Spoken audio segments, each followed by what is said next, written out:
Hello everyone. आज हम teaching of economics का यूनिट नंबर 2 चल रहा था हमारा। उसका टॉपिक करेंगे development of the text book. कि हमने जो लास्ट टॉपिक के अंदर डिस्कस किया था कि what do mean by curriculum, कि करिकुलम क्या है, उसके प्रिंसिपल की डिज़ाइन ऑफ द करिकुलम क्या था। लेकिन हाँ, आज हम सेकेंड यूनिट के अंदर हमारा जो टॉपिक है कि development of the text book, की जो हमारी पाठ्य पुस्तकें होती हैं वो क्या थी, उनका विकास किस प्रकार हुआ, वो कैसे अस्तित्व में आई और उनके लिए उनकी इम्पोर्टेंस क्या मानी जाती है, उनका प्रयोग क्या है। आज हम इसके बारे में डिस्कस करेंगे। तो सबसे पहले हम बात करते हैं कि हमारी जो पाठ्य पुस्तक है वो क्या है। कि यदि हम अर्थशास्त्र अपने सब्जेक्ट की विषय की यदि हम बात करते हैं कि अर्थशास्त्र विषय के अंतर्गत हम ये मानते हैं कि जो पाठ्य पुस्तक है वो केवल अभी एकदम कुछ ही समय में अस्तित्व में नहीं आ गई है। प्राचीन समय के अंदर जब मुद्रा लेखन कौशल का प्रचलन नहीं था, उस समय जब आश्रम के अंदर एक गुरु के द्वारा अपने शिष्यों को शिक्षा दी जाती थी, मौखिक रूप से शिक्षा दी जाती थी। लेकिन धीरे धीरे करके कि पेड़ की छाल या पेड़ के पत्तों के ऊपर लिखना प्रारंभ किया, जहाँ से लेखन कौशल की शुरुआत हुई। लेकिन धीरे धीरे करके जब हमारा आधुनिक युग के अंदर विकास का कार्यक्रम बढ़ा तो जर्मनी के अंदर पहली बार छापाखाना स्थापित किया गया, जिसके अंदर एक कागज के ऊपर छपाई शुरू की गई। तो इसलिए धीरे धीरे करके हमारी शिक्षा का जो प्रचलन है वो परिवर्तनशील होता गया और एक समय ऐसा आया कि पाठ्य पुस्तक के रूप में हम क्या कि जो हमारा ज्ञान बच्चों को देने का था, चाहे वो सिद्धांतिक ज्ञान था, चाहे वो प्रायोगिक ज्ञान था, उसको एक साधारण सामान्य कागज के ऊपर लिखित रूप देकर उसे एक बाइंडिंग के रूप में एकत्रित किया गया, ताकि एक सामान्य अवस्था में कर्मबद्ध अवस्था में बच्चों को ज्ञान देने का प्रयास किया जाए। यही यहाँ पर कीटिंग, अकॉर्डिंग टू कीटिंग एक विचारक है। उस विचारक का क्या मानना है कि जो पाठ्य पुस्तक है वो शिक्षण का एक आधार यंत्र है, कि जो हमारी पाठ्य पुस्तक है वो एक आधार का कार्य करती है। क्योंकि जिस प्रकार से हम एक मकान बनाने के लिए एक अच्छी नींव तैयार करते हैं, उसी प्रकार से हमें बच्चे को शिक्षा देने के लिए जो पाठ्य पुस्तक है वो हमारा एक प्रकार का आधार का काम करती है, कि जिसके बेसिस के ऊपर हम क्या करते हैं कि बच्चे को शिक्षा देने का हमारे द्वारा प्रयास किया जाता है। तो इसलिए विशेष रूप से इस बात पर ध्यान देना चाहिए कि हमारे द्वारा जिस भी ज्ञान की प्राप्ति करके उसका प्रयोग किया जाता है, तो सामान्य अर्थों में हम वो प्रयोग क्या करते हैं, धीरे धीरे करके एक एकत्रित और एकीकृत किए गए ज्ञान का पाठ्य पुस्तक के रूप में हम उसका प्रयोग करना शुरू करते हैं। तो इसलिए मुद्रण कला की हम शिक्षा पर आधारित जो हमारी पाठ्य पुस्तकें तैयार की जाती हैं, तो उसका यदि हम प्रचलन देखें तो वो हमें एक ज्ञान की प्राप्ति देता है। लेकिन वास्तविक अर्थों में जो एक बच्चा जब पैदा होता है तो वो अपने जन्म के साथ ही सीखना, शिक्षा प्राप्त करना शुरू कर देता है। लेकिन जो उसका सिद्धांतिक और दैनिक जीवन में प्राप्त किया गया ज्ञान उसे वास्तविक रूप से प्रायोगिक ज्ञान के रूप में प्रयोग करना है, तो वो हम एक स्कूल के माध्यम से, एक कॉलेज के माध्यम से या एक विश्वविद्यालय के माध्यम से ही प्राप्त कर सकता है। और खासकर कि जो हमारा अर्थशास्त्र का विषय है, इकोनॉमिक्स का विषय है, उसके अंतर्गत दैनिक जीवन के लिए व्यतीत करने के लिए हमें क्या करना होगा, एक प्रकार से प्रायोगिक ज्ञान की अनुभूति की जाती है। लेकिन यहाँ पर हम बात करते हैं कि हमारी जो पाठ्य पुस्तकें हैं उनकी इम्पोर्टेंस क्यों है और वो प्रयोग कैसे हो सकती हैं, किस आधार पर हम उसकी इम्पोर्टेंस को मानते हैं। तो इसके लिए सबसे पहले हम बात करते हैं कि हमारी शिक्षा प्रक्रिया का व्यवस्थित होना, कि जो शिक्षा प्रक्रिया है वो व्यवस्थित कैसे होती है। सबसे पहला हमारा पॉइंट है कि शिक्षा की जो प्रक्रिया है उसका व्यवस्थित रूप होना। कैसे होना, कि शिक्षा की हम कैसे देते हैं, शिक्षा प्रक्रिया का व्यवस्थित होना। व्यवस्थित की क्रमबद्ध अवस्था के अंदर जब हम बच्चे को ज्ञान देना चाहते हैं, तो उसके लिए हमें अपने पहले क्या होगा कि जो हमारी ज्ञान देने की, शिक्षा देने की प्रक्रिया है वो व्यवस्थित रूप में होनी चाहिए। क्यों? क्योंकि जब हम लेसन बच्चे को पढ़ाते हैं, एक के बाद दो, दो के बाद तीन, तीन के बाद चार, पांच, इस प्रकार से क्रमबद्ध अवस्था में लेसन को रीड करवाया जाता है। लेकिन क्या आपने कभी देखा कि पहला लेसन पढ़ा, फिर फोर्थ पढ़ा, फिर सेवंथ पढ़ा? तो ऐसे हम लेसन नहीं पढ़ाते, तो व्यवस्थित रूप से पढ़ाते हैं। और पाठ्य पुस्तकों के अंदर क्या है कि इसकी इंपॉर्टेंस इसलिए मानी जाती है कि जो पाठ्य पुस्तकों के अंदर ज्ञान एकीकृत करके बच्चों को पढ़ाया जाता है वो व्यवस्थित रूप से पढ़ाया जाता है एक प्रकार से, इसलिए हम पाठ्य पुस्तकों का जो महत्व है वो मानते हैं। इसके अलावा कि ये बताना कि बच्चों ने क्या पढ़ना है, कितना पढ़ना है, उसके लिए बच्चों को जानने का प्रयास करना कि उनको भटकने से रोकना। क्या पढ़ना है ये बताना, क्या पढ़ना, कितना पढ़ना,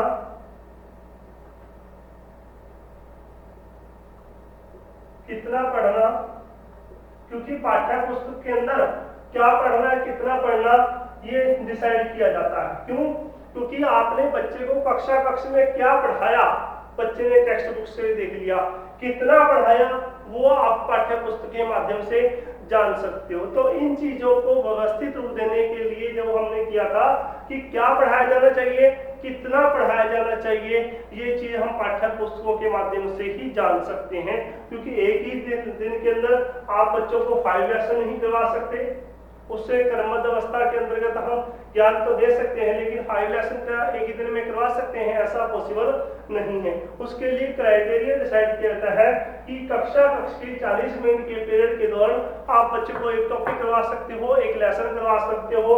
घर बच्चे जाकर जो कक्षा में करवाया गया कितना अर्जित कर सकता है, इसलिए इस बारे में डिस्कस किया जाता है। इसके अलावा अध्यापकों को पाठ की तैयारी करने में सहायक, अध्यापक के लिए सहायक क्यों? क्योंकि इसके अंतर्गत अध्यापक क्या करते हैं, पुस्तक की सहायता से अध्यापक के लिए सहायक। क्यों? क्योंकि अध्यापक पाठ्य पुस्तक के लिए पाठ्य पुस्तक के माध्यम से ही क्या करता है, अपने लेसन की तैयारी करता है और उसके माध्यम से वो आगे पाठ योजना तैयार करके बच्चों को कक्षा में पढ़ाने का प्रयास करता है। क्योंकि जिस प्रकार से ये पाठ्य पुस्तक हमारी एक छात्र के लिए उपयोगी मानी जाती है, उसी प्रकार से एक अध्यापक के लिए भी ये पाठ्य पुस्तक उपयोगी मानी जा सकती है। क्योंकि कक्षा में जाने से पहले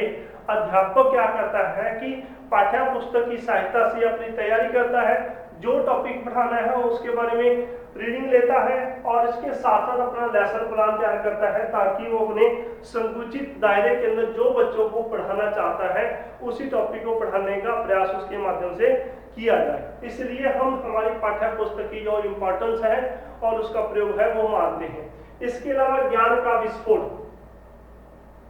ज्ञान का विस्फोट किस प्रकार से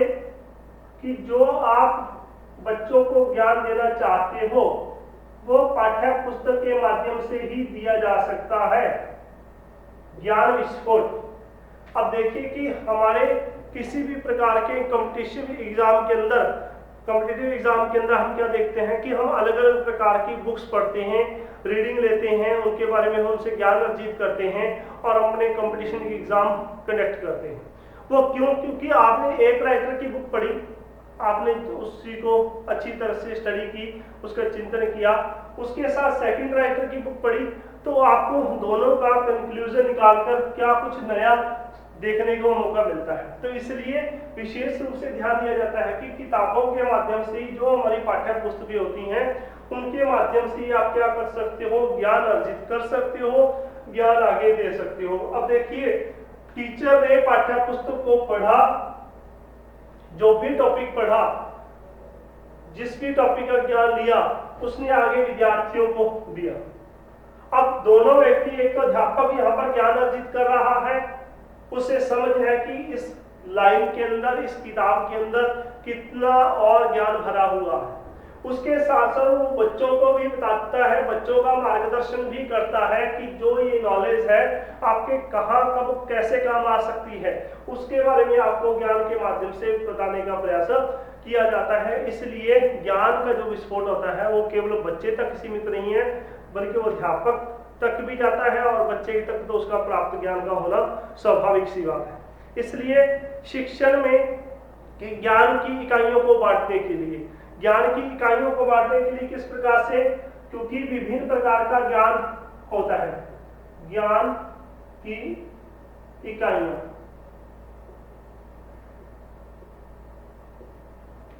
बांटना, वो क्यों,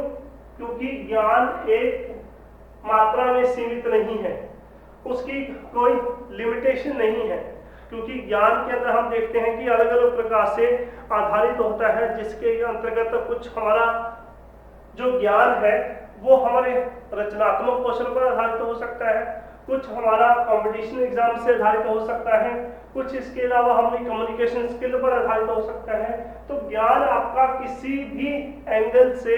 हो सकता है, इसलिए उनको अलग अलग इकाइयों में बांटा जाता है। जैसे एक ही बुक के 3 पार्ट्स हो सकते हैं, उसको अलग अलग इकाइयों के अंदर बांटा जा सकता है। जैसे साइंस की बुक होती है तो साइंस की बुक को कंबाइंड बुक तैयार की जाती है, तो उसके अंदर हमारी फिजिक्स,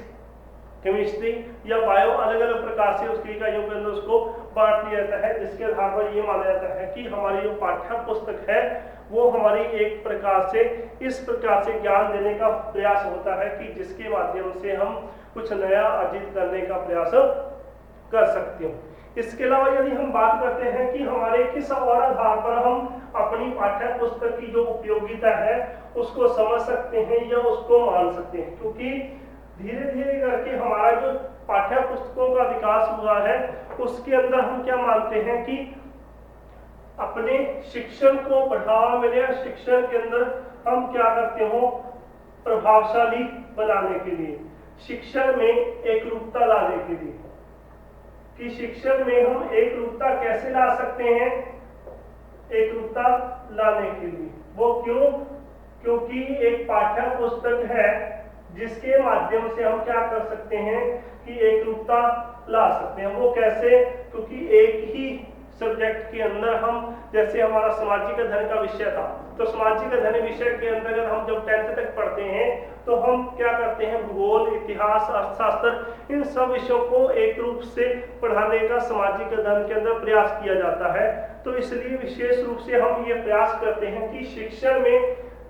ज्ञान को बढ़ावा देने का एक पाठ्य पुस्तकें हमारा एक साधन है, क्योंकि जैसे हम कई बार डिस्कस करते हैं कि बिना किसी साधनों के हम किसी भी कार्य के अंदर सफलता प्राप्त नहीं कर सकते, तो उसके लिए हमें साधनों की जरूरत पड़ती है। और इस शिक्षण व्यवसाय के अंदर हमारे साधन के रूप में, हमारे टीचिंग मटेरियल के रूप में हम पाठ्य पुस्तकों का भी प्रयोग करते हैं। तो वो साधन, जैसे कई बार हम एग्जाम्पल देते हैं कि मैंने बस से यात्रा की, तो किससे यात्रा की, बाय ट्रेन से या बाय बस से, तो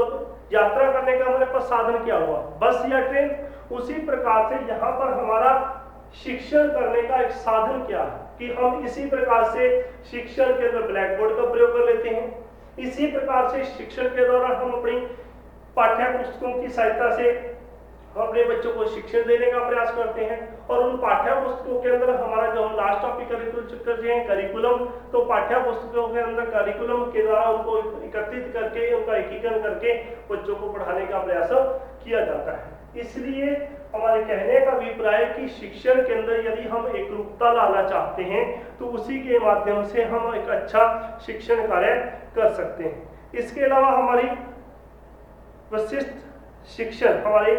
विशिष्ट शिक्षण किस प्रकार से, क्योंकि वशिष्ठ शिक्षण के अंतर्गत हम ये मानते हैं कि हमारा जो ये पॉइंट है इसके अंतर्गत हम ये देखने का प्रयास करते हैं कि जिसके अंतर्गत हम विशेष रूप से किस प्रकार से कि एक किसी भी विषय का विशेषज्ञ क्या किया जाता है कि इसके माध्यम से हम बच्चों के अंदर पाठ्य पुस्तकों का अपना महत्व होता है, क्योंकि इस प्रणाली के अंदर हम ये देखते हैं कि हमारे द्वारा जो शिक्षक है वो एक प्रकार का हमारा पथ प्रदर्शक के रूप में कार्य करता है। क्योंकि हम छोटी कक्षा के अंदर विशेष रूप से इस बात पर ध्यान देते थे कि बच्चों जो हमारी पाठ्य पुस्तक है वो एक अच्छा साथी है। अच्छा साथी क्यों, क्योंकि कोई हमारा साथ दे ना दे, लेकिन पुस्तकें हमारा उस हद तक साथ देती हैं जब तक हमारी सफलता तक हम पहुंच नहीं जाते। तो इसलिए विशिष्ट प्रकार की शिक्षण के दौरान अध्यापक के द्वारा इसको अपनाया जाता है। तो इसका अध्यापक इंप्लीमेंट करके अपना पथ प्रदर्शक के रूप में इसको काम में लाता है। इसके अलावा शिक्षक के पूरक, शिक्षक के पूरक किस प्रकार से है कि हमारी जो पाठ्य पुस्तक है वो शिक्षक की पूरक है। वो किस प्रकार से, क्योंकि अक्सर अध्यापक पाठ्य पुस्तक शिक्षक की पूरक की कक्ष में अध्यापक पाठ्य पुस्तक की सहायता से पढ़ाने का प्रयास करता है, और जब कक्ष में पढ़ा दिया जाता है तो बच्चे क्या करते हैं कि उस पाठ्य पुस्तक को घर जाकर उस पाठ्य पुस्तक की सहायता से काम करने का प्रयास करते हैं, क्योंकि घर में इन पाठ्य पुस्तकों के द्वारा ही बच्चा अपने खाली समय का सदुपयोग करने का प्रयास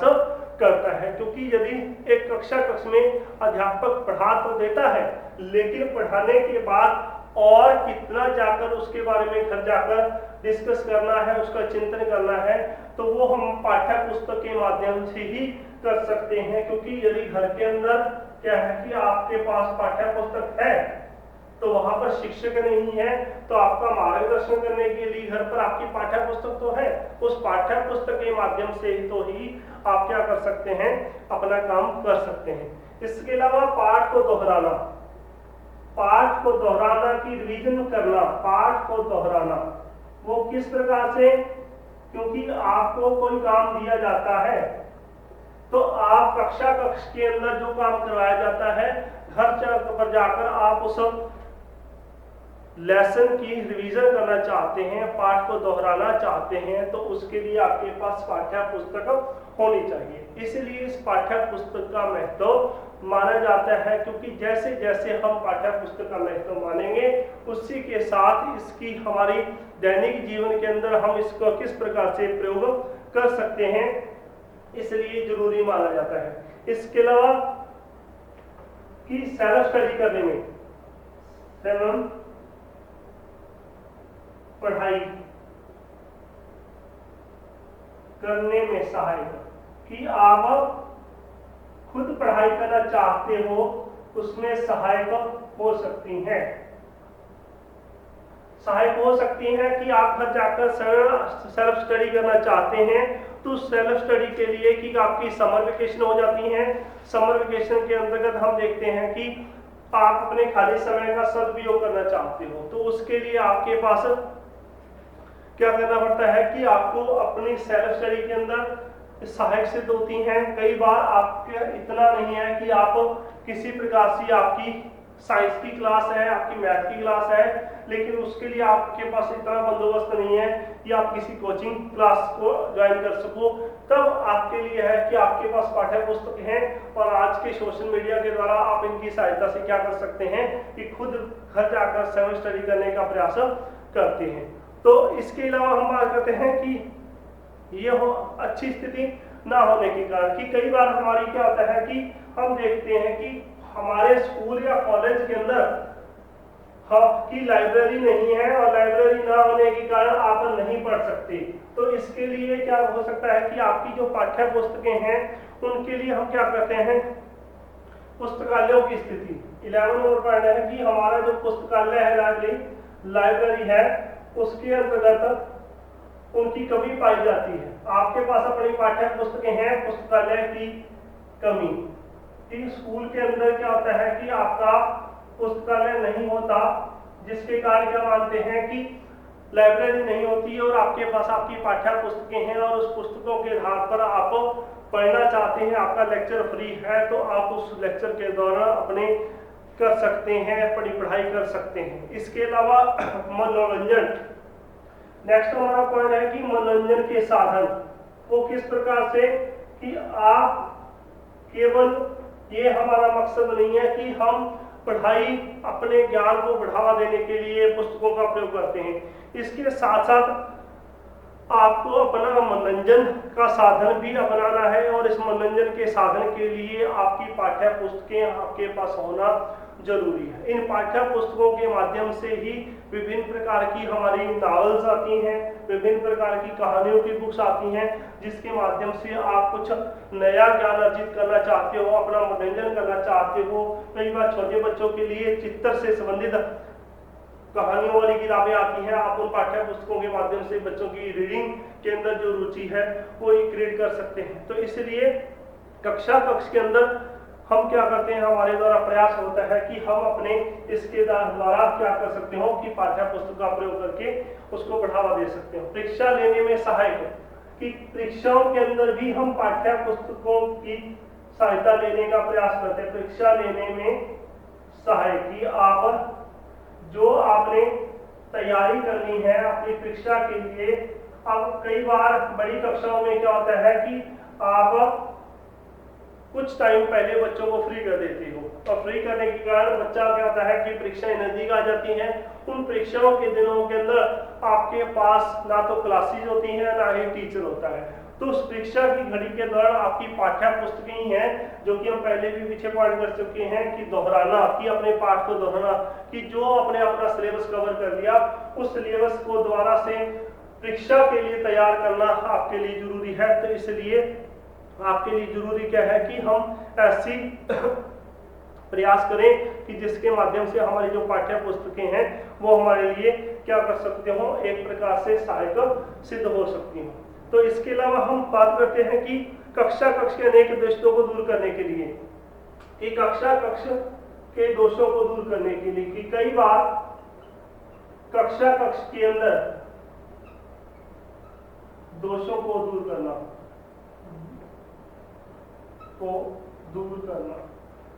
किस प्रकार से, कि जिस प्रकार की कक्षा में पढ़ने का माहौल नहीं है और उसके दौरान आप अपनी पाठ्य पुस्तक का सहारा लेकर क्या कर सकते हो कि अपनी स्टडी खुद कर सकते हो। तो आपका जो पाठ्य है सहारा है वो आपकी पाठ्य पुस्तक बनती है। तो कक्षा में इस बात को विशेष रूप से ध्यान में रखना है कि जो हम अपनी पढ़ाई करना चाहते हैं, कक्षा का इन्वायरमेंट ऐसा नहीं है जिसके माध्यम से हम अपनी पाठ्य पुस्तकों का सहारा ले सकते हो। तो ये था आपका टॉपिक कि हमारी जो पाठ्य पुस्तकें हैं वो किस प्रकार से हमारी सहायक सिद्ध होती हैं, क्या मीनिंग था उनका, उनकी इंपॉर्टेंस क्या है, उनका प्रयोग क्या है, कि जिसके आधार पर हम अपनी पाठ्य पुस्तकों का प्रयोग करके आसानी के साथ क्या कर सकते हो, अपने एग्जाम की तैयारी कर सकते हो, अपने समय का सदुपयोग कर सकते हो, या हमारा